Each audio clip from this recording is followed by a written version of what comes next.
الحمد للہ وکفا وسلام علی عبادہ الذین اصطفى اما بعد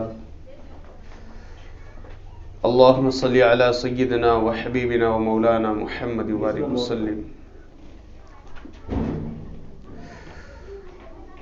محترم خواتین،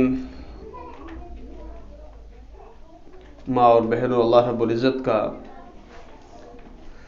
بہت بڑا احسان ہے، اس کا فضل ہے کہ اللہ رب العزت نے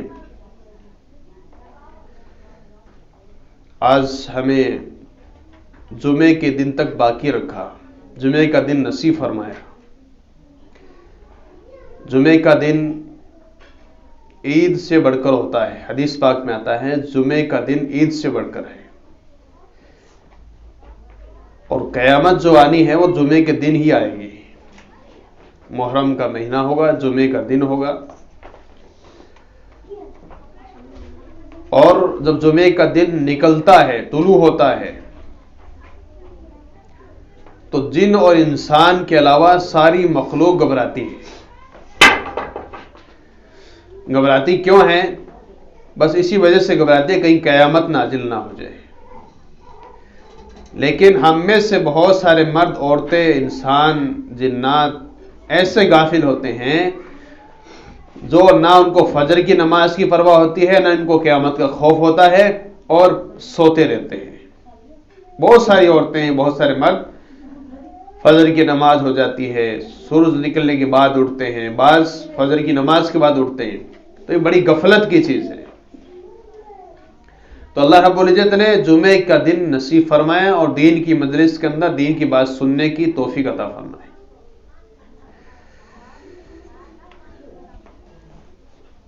محترم دینی ماں اور بہنوں، اللہ رب العزت نے دنیا کے اندر اللہ پاک نے ہمیں ایک مقصد دے کر بھیجا ہے۔ مقصد یہ ہے کہ اللہ پاک نے اپنی مرضی کے مطابق، اللہ اس کے رسول کی مرضی کے مطابق زندگی گزارنے کا اللہ نے حکم دیا ہے۔ آئے اپنی مرضی سے نہیں ہیں، جائیں گے بھی اپنی مرضی سے نہیں۔ اللہ کی مرضی سے آئے ہیں، اللہ کے حکم سے پیدا ہوئے، اللہ کی مرضی سے ہی موت آنے والی ہے۔ تو زندگی گزارنے کے اندر ہم اپنی مرضی سے زندگی نہیں گزاریں گے۔ جس اللہ نے ہم کو پیدا کیا ہے، جس اللہ نے ہم کو بنایا ہے، اس اللہ کی مرضی کے مطابق زندگی گزاریں گے۔ اللہ دنیا میں کامیاب کرے گا، آخرت میں کامیاب کرے گا۔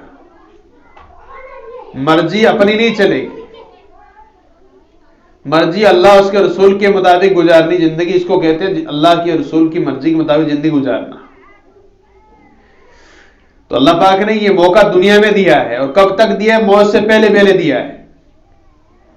یہ ایک امتحان ہے، یہ امتحان، اس کے اندر فیل پاس ہونے کا وقت موت تک ہے، کہ موت تک اس امتحان کی ہم تیاری کریں گے، اس امتحان میں لگے رہیں گے، اور اس موت کے بعد اس امتحان کی کارگزاری ہوگی، فیل پاس سنایا جائے گا کہ نیک عمل کرنے والے پاس ہو گئے، اور جو اللہ کی مرضی کے مطابق زندگی نہیں گزارتے تھے، اپنی مرضی کی زندگی گزارتے تھے، نہ نماز پڑھتے تھے، نہ روزہ رکھتے تھے، نہ ذکر تھا، نہ تلاوت تھا، نہ کوئی عورتوں میں پردہ تھا، نہ کوئی حرام حلال کی تمیز تھی، کہ ایسے لوگ فیل ہو جائیں گے۔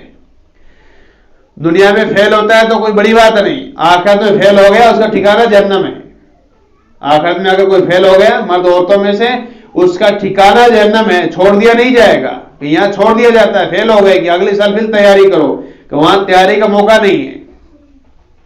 جیسے پڑھنے والوں کو یہاں دنیا میں موقع دیا جاتا ہے کہ 10ویں کے اندر فیل ہو گئے، پڑھنے والے 10ویں کے اندر فیل ہو گئے، 11ویں میں فیل ہو گئے، کہ دوبارہ تیاری کرو، پھر اگلے سال پاس ہو جاؤ گے، کہ ایسا موقع نہیں ہے، بلکہ مرد عورت انسان کو، ایمان والے کو، انسان کو اللہ نے دنیا کے اندر موقع دیا ہے امتحان کی تیاری کا، پاس ہونے کے لیے عمل کرنے کا، اور مرنے کے بعد جو نیک عمل لے کے جائے گا وہ پاس ہو جائے گا، اور گناہ لے کے جائے گا وہ فیل ہو جائے گا، اور فیل ہو گیا اس کا ٹھکانہ جہنم، جو پاس ہو گیا اس کا ٹھکانہ جنت ہے۔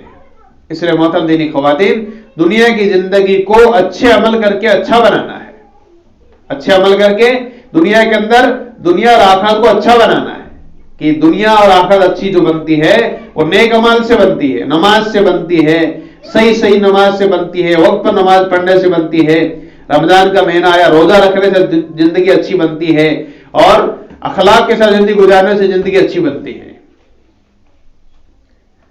یہ نہیں ہے کہ دنیا میں آئے ہیں بس ہم گھر کے کام کے لیے ہیں، نہیں، گھر کے کام کے لیے نہیں ہیں، بلکہ ہم دنیا میں اللہ کی عبادت کے لیے ہیں کہ ہم نماز بھی پڑھیں 5 وقت، رمضان کا مہینہ ہے تو روزے بھی رکھیں، مال ہے تو زکوٰۃ بھی ادا کریں، حج بھی کریں، اسی طریقے سے اللہ کو یاد رکھیں، اللہ کا ذکر کریں، اللہ کا ذکر ہم ہر دم اللہ کا ذکر کریں، ناپاک جگہ کو چھوڑ کر، بیت الخلا غسل خانے کو چھوڑ کر سب جگہ اللہ کا ذکر کریں، کھانا بنا رہے ہوں تو اللہ کا ذکر کریں، چل رہے ہوں تو اللہ کا ذکر کریں، بیٹھے ہیں تو اللہ کا ذکر کریں، اللہ کو یاد کرنا کہ یہ آخرت میں کام آنے والی چیز ہے۔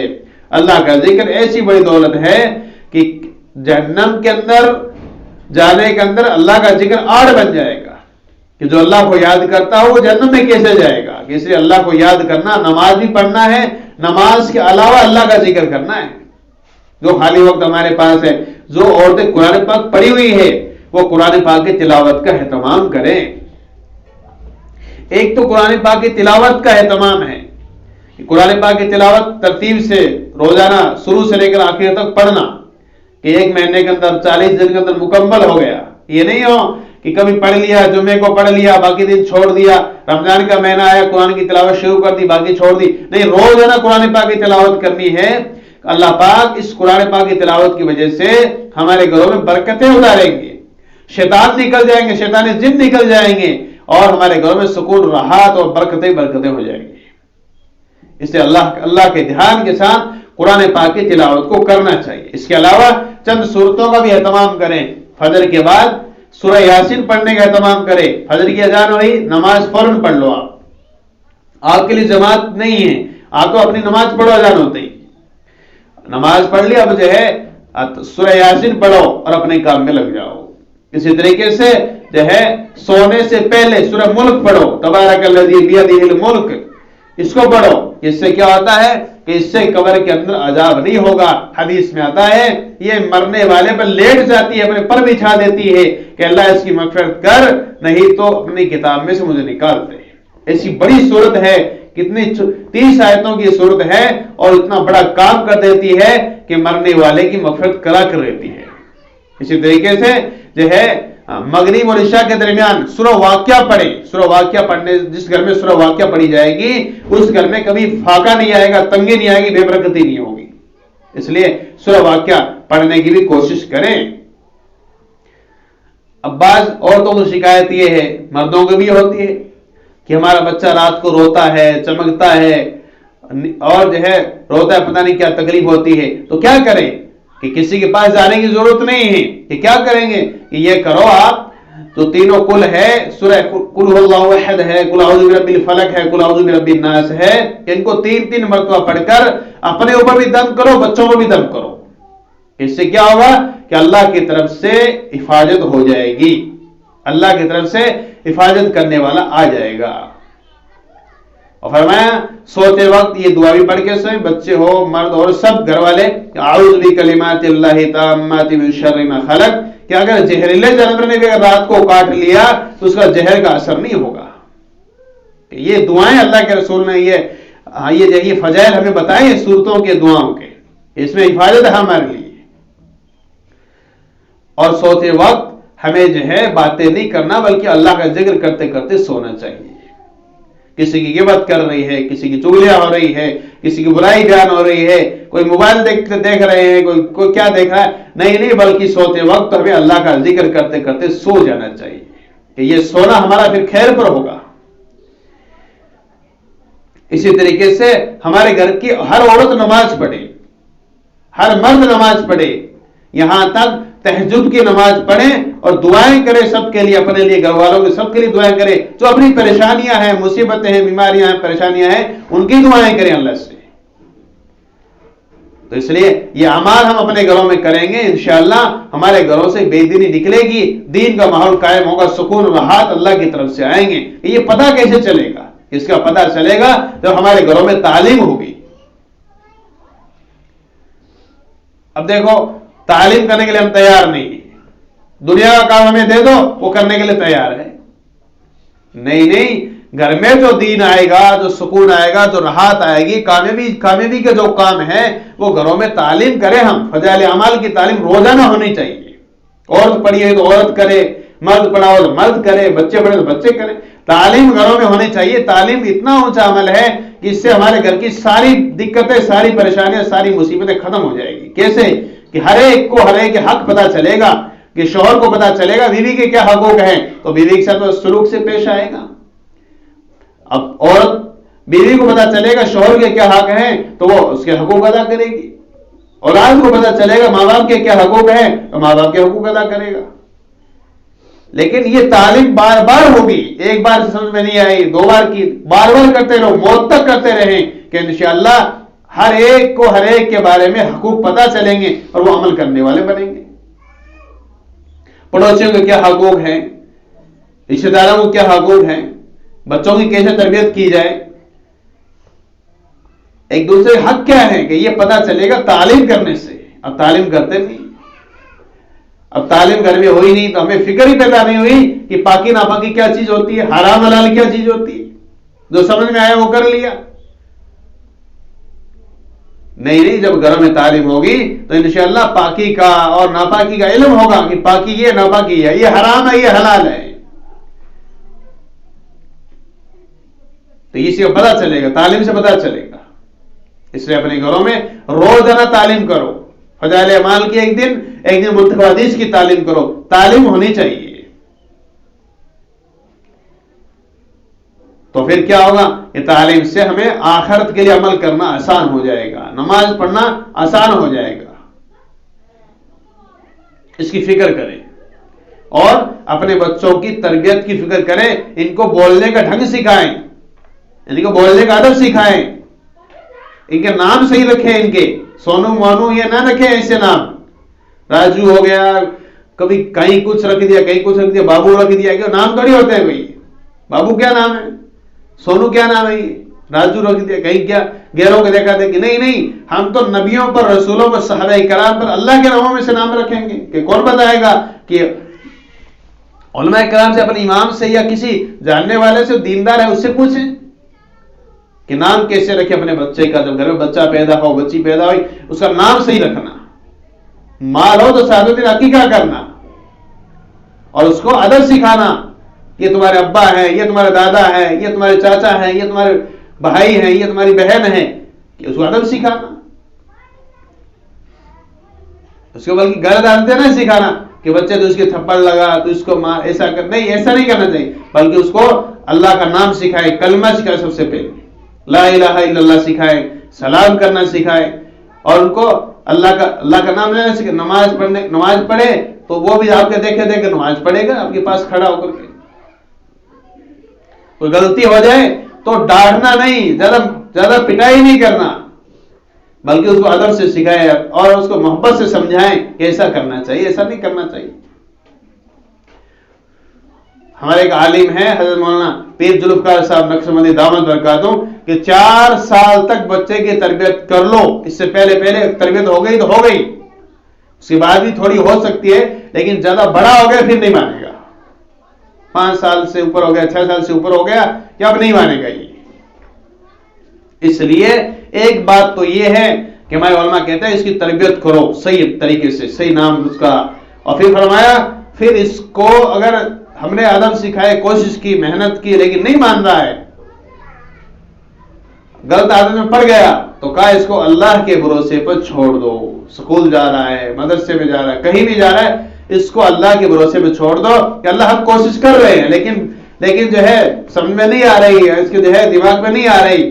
تو کہا کہ اس کو اللہ کے بھروسے چھوڑ دو، اللہ اس کی تربیت خود کرے گا. اصل میں اللہ ہی تربیت کرنے والا ہے. ہم کوشش کر سکتے ہیں پڑھانے کی، لکھانے کی، سکھانے کی، گھر کے اندر بھی سکھا رہے ہیں، اسکول میں بھی پڑھا رہے ہیں، مدرسے میں پڑھا رہے ہیں، اور کوشش پوری کر رہے ہیں، لیکن پھر بھی نہیں سمجھ میں آ رہی، تو پھر اس کو اللہ کے بھروسے چھوڑ دو اور اس کو پڑھنے کے لیے پوری کوشش کرتے رہو. اللہ اس کی اپنے آپ ہی تربیت کر دے گا. یہ نہیں کہ آپ دھیان نہ رکھیں ہمارے بچے کہاں سے آ رہے ہیں، کب آ رہے ہیں، کہاں جا رہے ہیں، کچھ پتہ ہی نہیں. بیٹیاں کہاں آ رہی ہیں، کہاں جا رہی ہیں، اسکول کا ٹائم کیا ہے، آنے کا ٹائم کیا ہے، جانے کا ٹائم کیا ہے، کچھ پتہ ہی نہیں، کچھ خبر ہی نہیں. گھر میں کون آ رہا ہے، کون جا رہا ہے، ٹچ موبائل لا کے دے دیا، اس میں کیا ہو رہا ہے، کیا نہیں ہو رہا ہے، اس کی خبر ہی نہیں رکھ رہے. ایسا نہیں کرنا ہے. بلکہ پہلی بات عورت کے پاس ٹچ ہونا ہی نہیں چاہیے، چاہے وہ کہیں کی عورت ہو، کوئی بھی ہو چاہیے. اس سے بچانا بہت ضروری ہے، فتنے کی چیز ہے. عورتوں کے لیے تو بہت زیادہ ہے، مردوں کے لیے فتنے کی چیز ہے. اس لیے ہم جو ہے اس سے بچانے کی کوشش کریں. یہ نہیں کہ ہم بیان سنیں گے، وہ سنیں گے، فلاں سنیں گے. بیان کتابوں کے اندر بھرے پڑے، کتابوں پڑھو. سننا سے زیادہ پڑھنا اچھا ہے. پڑھنے میں غلطی نہیں ہوگی. ہم کہہ سکتے ہیں کتاب میں پڑھا لکھا ہوا ہم نے پڑھا ہے، تو یہ سب ہو سکتا ہے. اس لیے تعلیم کریں بجائے موبائل میں سننے کے. اور اسی طریقے سے دیکھو، میں نے جو بات کہی ہے وہ بچوں کی تربیت کے لیے کہی ہے. ان کی تربیت اچھی کرے تاکہ یہ بیٹی ہے آگے چل کے آگے گھر والوں کو دیندار بنا سکے. بیٹا ہے تو یہ بھی دیندار بن کے زندگی گزار سکے، اللہ والا ہو کے زندگی سے ہی گزار سکے. اگر دین نہیں سکھایا، دنیا کی تعلیم بڑھائی تو آگے چل کر نقصان ہوگا. دنیا کے اندر پکڑ ہوگی اور آخرت کے اندر پکڑ ہوگی. اسی طریقے سے اپنے اخلاق کو اچھا بنانا ہے. ہر ایک کے ساتھ اخلاق کو اچھا بنانا ہے. پڑوسیوں کے ساتھ بھی، رشتے داروں کے ساتھ بھی، ماں باپ کے ساتھ بھی، ساس سسر کے ساتھ بھی، سب کے ساتھ سلوک کو اچھا کرنا ہے. اخلاق سے پیش آنا ہے. اخلاق سے پیش آئیں گے تو انشاءاللہ اخلاق سے دینداری باقی رہے گی. اخلاق ختم ہو گیا تو کتنی نمازیں پڑھیں، کتنا اللہ کو یاد کریں، آخرت میں یہ چیزیں ایک سائڈ میں ہو جائے گی، بد اخلاقی کو پکڑ ہو جائے گی. ایک آدمی نمازی بھی ہے، حاجی بھی ہے، تہجد گزار بھی ہے، تسبیح پڑھنے والا ہے، تلاوت کرنے والا، لیکن اخلاق اچھے نہیں ہے تو فرمایا اس پر پکڑ ہو جائے گی، اس کی دینداری سائڈ میں ہو جائے گی. اس لیے اخلاق کو اچھا بنانا ہے. لیکن کیا کریں کہ بعض عورتوں کے شوہر بد اخلاق ہوتے ہیں، بلا وجہ ظلم کرتے ہیں، پریشان کرتے ہیں. لیکن تم اپنی ذمہ داری پوری کرتے رہو. تم اپنے ذمہ جو حقوق، آپ کے ذمہ جو حقوق ہے شوہر کے، تم ادا کرتے رہو. ان کو اپنے جو ہے حقوق ادا نہ کرنے گناہ ہوگا، پکڑ ہوگی. تو ایسا ہی ایک واقعہ ہے. حضرت مولانا ایک واقعہ بیان کرتے ہیں کہ ایک عورت کا شوہر بہت زیادہ بد مزاج تھا، بہت زیادہ جو ہے سخت تھا، بہانے بناتا تھا لڑنے کے، بہانے بناتا تھا پیٹنے کے. تو اس عورت کی عادت تھی کہ وہ ہمیشہ ہر کام کو بسم اللہ سے ہی شروع کرتی، بسم اللہ پڑھتی تھی کوئی بھی کام کرتی. جیسے پانی پیا تو بسم اللہ پڑھی، کھانا بنا رہی ہے تو بسم اللہ پڑھ رہی ہے، روٹی پکا رہی ہے تو بسم اللہ پڑھ رہی ہے، آٹا ڈال رہی ہے، باکس سے ڈبے سے نکال رہی ہے تو اس سے بسم اللہ پڑھ رہی ہے، آٹا گوندھ رہی ہے تو بسم اللہ پڑھ رہی ہے، کھانا ڈال رہی ہے برتنوں میں کھانے کے لیے تو اس سے بسم اللہ پڑھ رہی ہے، سو رہی ہے تو بسم اللہ پڑھ رہی ہے، گھر دروازہ بند کرے تو بسم اللہ پڑھ رہی ہے، لائٹ جلا رہی ہے تو بسم اللہ پڑھ کے جلا رہی ہے، بجھا رہی ہے تو بسم اللہ پڑھ کے بجھا رہی ہے. تو ایسے عورت کی عادت ہی بسم اللہ پڑھ کے کام کرتی. تو شوہر میں جو ہے ایک مرتبہ اس کو پیسے دیے، سونے یا چاندی کے 80 روپیہ ہو کے وہ دیے تھے اس کو، اور کہا اس کو رکھ لے اپنے پاس، تو میں کہوں تو مجھے دینا. تو اس عورت نے بسم اللہ پڑھ کے ان پیسوں کو ایک الماری میں رکھ دیا.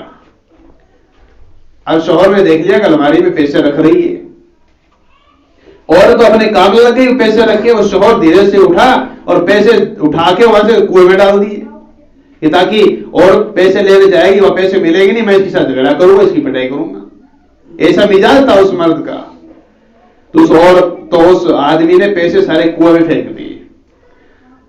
پھر گھوم پھر کے آیا، عورت سے کہا کہ لاؤ میرے پیسے دو. تو عورت دیکھا، عورت کو پتا نہیں ہے کہ اس نے کنویں پیسے ڈال دیے.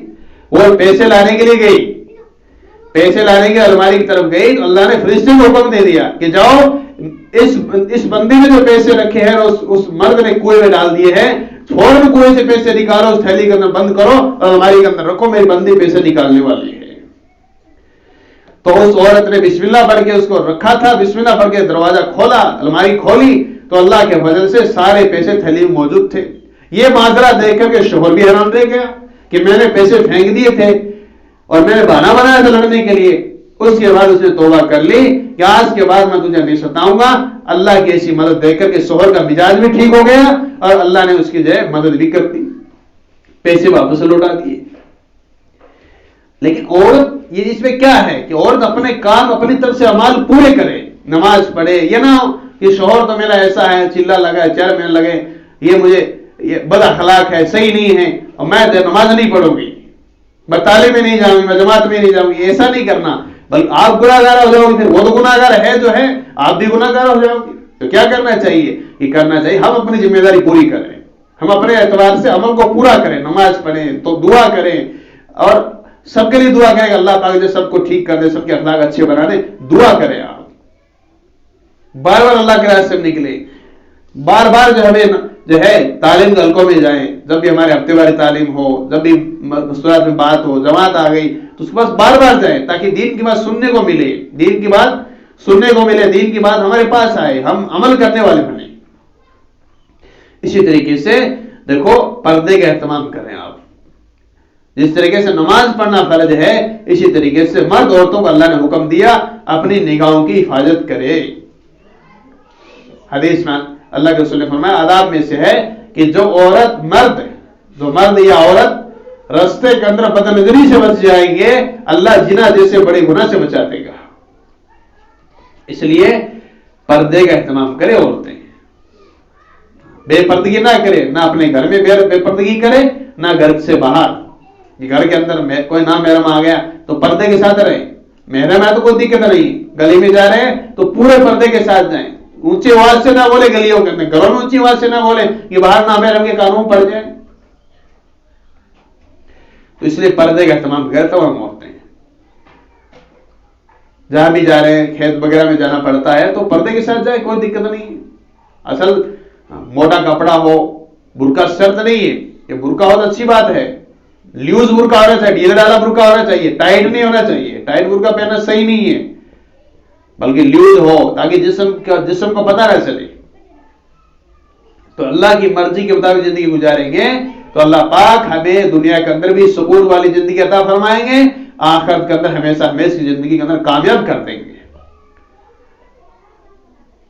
مردوں کا، عورتوں کا یہ جذبہ ہونا چاہیے کہ مجھے حضرت فاطمہ رضی اللہ عنہ جیسا بننا ہے، مجھے اللہ کے رسول کی بیویوں جیسا بننا ہے، مجھے اللہ کے رسول کی بیٹیوں جیسا بننا ہے، اور مجھے رابعہ بصریہ بننا ہے، مجھے اللہ والی بننی ہے، میں اللہ کی خاص بندی بننا چاہتی ہوں، اللہ مجھ سے راضی ہو جائے اور اسی حال میں دنیا سے چلے جاؤں، مجھے ایسا بننا ہے۔ مردوں کو چاہیے کہ مرد بھی صحابہ کرام کی طرح اپنے اندر جذبے رکھے دیندار بننے کے، نیک اور صالح بننے کے۔ دینداروں کو اللہ پسند کرتا ہے، نیک لوگوں کو اللہ پسند کرتا ہے، گناہ گاروں کو اللہ پسند نہیں کرتا۔ گناہ ہو گیا تو توبہ کر لے، توبہ کرنے والوں کو اللہ پسند کرتا ہے۔ اس لیے آپ بھی توبہ کریں، نیت کریں کہ انشاءاللہ آج کے بعد زندگیوں کو بدلیں گے اور اللہ کی مرضی کے مطابق زندگی گزاریں گے، اللہ کے رسول کے طریقے کے مطابق زندگی گزاریں گے، ہر کام میں سنت کو لائیں گے، چاہے شادی ہو، چاہے پیدائش ہو، چاہے میت ہو، چاہے کھانا ہو، سونا ہو، چلنا ہو، کوئی بھی کام ہو، عید آئی، رشتہ داروں میں جانا، کہیں کچھ بھی کام ہو، ہر کام کو جناب رسول اللہ صلی اللہ علیہ وسلم کے طریقے پر پورا کرنا ہے۔ اس کا نام دین ہے۔ ہر دیندار نمازی ہو سکتی ہے لیکن ہر نمازی دیندار نہیں ہوتا ہے۔ اب بہت ساری عورتیں نماز پڑھتی ہے لیکن کوئی پردے کی فکر نہیں، کوئی اخلاق نہیں، کوئی ڈھنگ نہیں، کوئی ترتیب نہیں، کوئی زندگی میں سنتیں نہیں، دین نہیں۔ بہت سارے مرد نماز پڑھتے ہیں لیکن زندگی میں پورا دین نہیں، سنتوں کے خلاف زندگی گزارے ہوتے ہیں، شادیاں سنتوں کے خلاف، طریقے کے خلاف۔ اس لیے ہر دیندار نمازی ہوتا ہے، ہر نمازی دیندار نہیں ہوتا۔ اس لیے محترم دینی ماں اور بہنوں، محترم خواتین، آپ سے گزارش یہی ہے کہ آپ جو ہے اپنی زندگیوں کو بدلیں اور دوسری عورتوں کے لیے نمونہ بنیں تاکہ وہ بھی آپ کو دیکھ کر دین پہ چلنے والی بن جائیں۔ کتنے واقعات ایسے صحابہ کرام اور صحابیات کے کہ ان کا ایک ہی جذبہ تھا کہ اللہ کا دین بلند ہو جائے، اللہ کا کلمہ بلند ہو جائے، ہم اللہ کے دین کے کام آ جائیں۔ یہ جذبہ ہوا کرتا صحابہ کرام کا اور عورتوں کا، مردوں کا، سب کا ایک ہی جذبہ تھا، اللہ کا دین بلند ہو جائے، اللہ کا دین جو ہے پوری دنیا کے اندر عام ہو جائے اور ہم شہید ہو جائیں اور شہید اپنے شہادت کے ساتھ جنت میں داخل ہو جائیں۔ عورتوں کی تمنا ہوا کرتی تھی شہید ہونے کی، مردوں کی تمنا ہوتی تھی، بچوں کی تمنا ہوتی تھی۔ اس اللہ کے نبی کے زمانے میں اللہ کے راستے میں نکلنا، اللہ کے نام پر شہید ہونا کا جذبہ ہوتا تھا۔ اس وقت میں اللہ کے راستے میں نکلنا صرف جو ہے دین سیکھنے کے لیے نکلا جاتا ہے۔ نیت رکھے، ارادہ رکھے کہ انشاءاللہ ہم دین سیکھنے کے لیے بار بار اللہ کے راستے میں جائیں گے جب تک ہماری زندگیوں میں دین نہ آ جائے۔ تو اس لیے ارادہ کریں، نیت کریں کہ انشاءاللہ آپ بھی اپنے محرم کے ساتھ اللہ کے راستے میں نکلو گی 3 دن کے لیے، عصرے کے لیے، جو بھی جیسی ترتیب بن جائے، اس لیے اپنے نام لکھے ہوتے ہیں، آپ میں سے ایک ورد اٹھے اور نام لکھیں، انشاءاللہ جب بھی جماعت بنے گی جلد سے جلد جماعت بنائیں گے مستورات کی، حالانکہ آپ ارادہ کر لو گے تو انشاءاللہ جماعت بن جائے گی، اپنے محرم کو بھی تیار کریں، آپ بھی تیار رہیں، انشاءاللہ جماعت بن جائے گی۔ اس لیے بتائیں بھی کون کون عورتیں جو ہے اللہ کے راستے میں نکلنے کے لیے تیار ہیں، نام لے کے پھر انشاءاللہ دعا ہوگی۔ اللہ پاک ہم سب کو عمل کی توفیق عطا فرمائے۔